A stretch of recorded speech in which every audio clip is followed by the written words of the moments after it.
Oh, you thought we were done? In a press conference, IBA President Imane Khelif, seen here on the big screen, well, he hosted a presser that could only be described as a farce.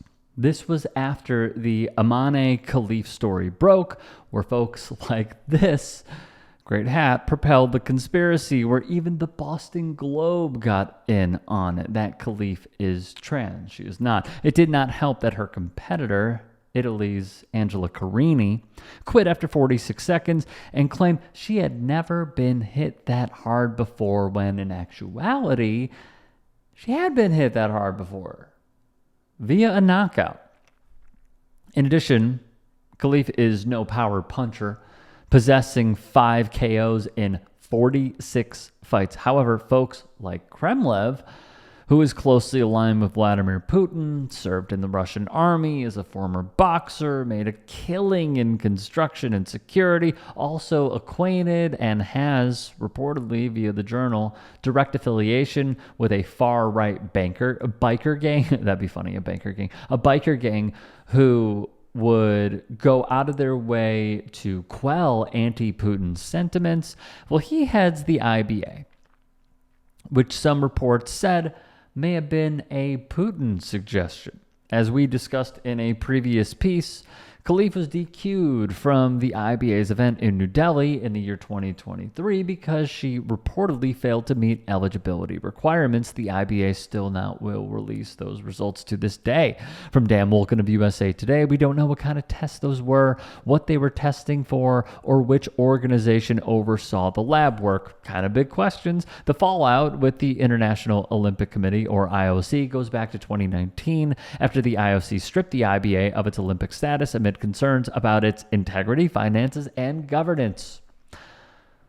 Many have concluded that this is just corruption going on with the IBA, and the IOC could not allow them entry. There have also been serious questions about how Khelif was placed in the position he holds and how he even won re-election, with his opponent, for some reason, being disqualified one day prior to a vote. Fast forward to the presser today. Khelif claims he has the evidence that Khelif and Taiwan's Lin Yuting have XY chromosomes, which, by the way, is still not sufficient enough to suggest that they are men. And they're even saying that, and Khelif was suggesting they had T advantage over other fighters. T is in testosterone. Very quickly, even if the IBA's findings were true, having XY chromosomes does not automatically make someone male. Women with Sawyer syndrome, a rare genetic condition, have XY, for instance, nor are XY chromosomes proven to constitute an unfair advantage, although that is exactly what an IBA official claimed in that presser. I'm telling you, this press conference was a disaster as they tried to make their case. After starting an hour late, there was no evidence presented to the room full of journalists who were demanding answers. Khelif was not present at the start, but he would later join remotely, only speaking Russian. Quick sidebar here. The V for Vendetta vibes aside, one important point is to always, no matter what, stay on topic. Khelif did not. From the Post, he ranted about the opening ceremony, crying foul, saying it offended him. He also said he was going to open prosecution of IOC President Thomas Bach without providing any details at all. He would tweet at another time, "The 2024 Olympic Games are outright sodomy and the destruction of traditional values throughout the world, and Thomas Bach is responsible for this." He would also double down that Khelif is a man, which, for the second time in this piece, we have to say, she is not.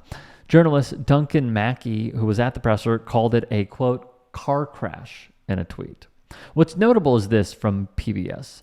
So much is unclear about the IBA's decision to ban Khelif and Lin last year, particularly since both had competed in IBA events for years without problems.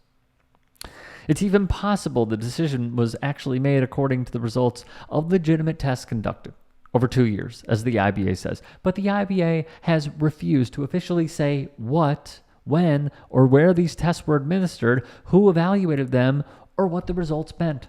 That is why so many of us have a problem with this. They held a press conference to say, we are going to tell you all about this. And then they didn't. And journalists got pretty irritated. There was also problems with the speakers and Kremlin arriving late and then them also holding the press conference an hour late. And then one journalist even shouting, are you going to show us anything? And they just kept talking and kept talking. It's unbelievable. In addition, Kremlin vowed to pay whoever knocks out Khelif and Yuting 50 grand. He has said more about prize money than he has about Gazprom, who he claims no longer their sugar daddy, though there are many who remain skeptical. I am one. Mother Jones's Anna Merlin put it quite well.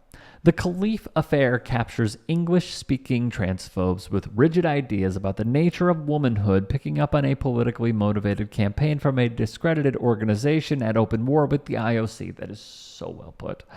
Indeed, right-wing organizations in the States, including the Independent Women's Forum and CPAC via its chair, Matt Schlapp, who has a history of his own, have paid for sponsored posts on Elon's platform, the free speech platform where they ban anybody they don't like, who call her a man. Posts that appear when users search for information on the controversy. This is why Twitter is... It was a doom scroll before, but now it is almost completely inoperable. And I could talk about this in another tweet, but I believe it is all by design because Elon wants to retain as much power as he can. A lot of the reasons that he makes so much money is because of government subsidies, not about his own electric vehicles. He found a way to get into Tesla by ousting the board, claiming that he is founder, when of course he is not. And he has also shown that he is extremely loyal to Donald Trump and will do anything within his power as long as he is running this platform to sabotage election information, even, according to the reports, launching a PAC that says they're going to help you vote when really they are harvesting and securing information about you, the electorate.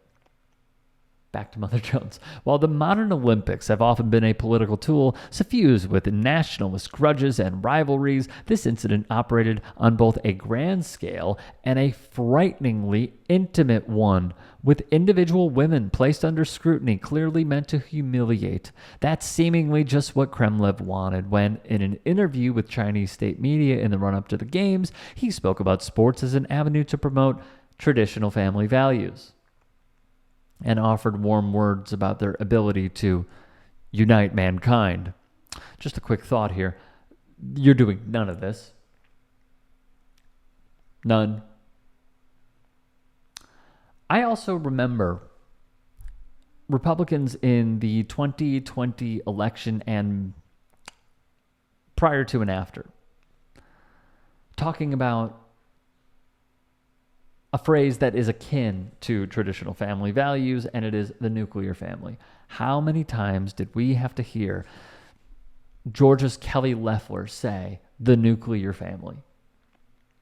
How many times have we heard other Republicans say the nuclear family? Which is code for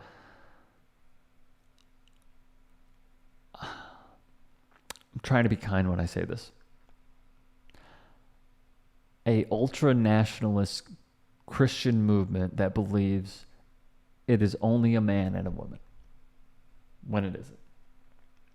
It's been proven many times over. What I believe all this is I understand the Jimmy Dores of the world are going to say that Russia had nothing to do with all of this, but we've already seen the path that he has drawn for himself. Russia is a part of this. And I believe that this was manufactured by the state in order to create more unrest. And it has successfully launched this task to damn near completion, where a man who may potentially be owned by Russia, the former president of the United States, is going off at a rally on a storyline that is completely untrue. If you are the Kremlin and you are watching this, you are thinking game, set, match. Because the disarray that they left this country in 16, and they did it in 20, they are attempting to do in 24. And I will just say, if you believe that this is the right message for mankind, then I have a Trump steak to sell you. If you can and are willing, please become a paid member here at TYT Sports. And or go to tyt.com/join. In addition, you can follow me on Twitter, Instagram, and TikTok. Appreciate it. Have a great day.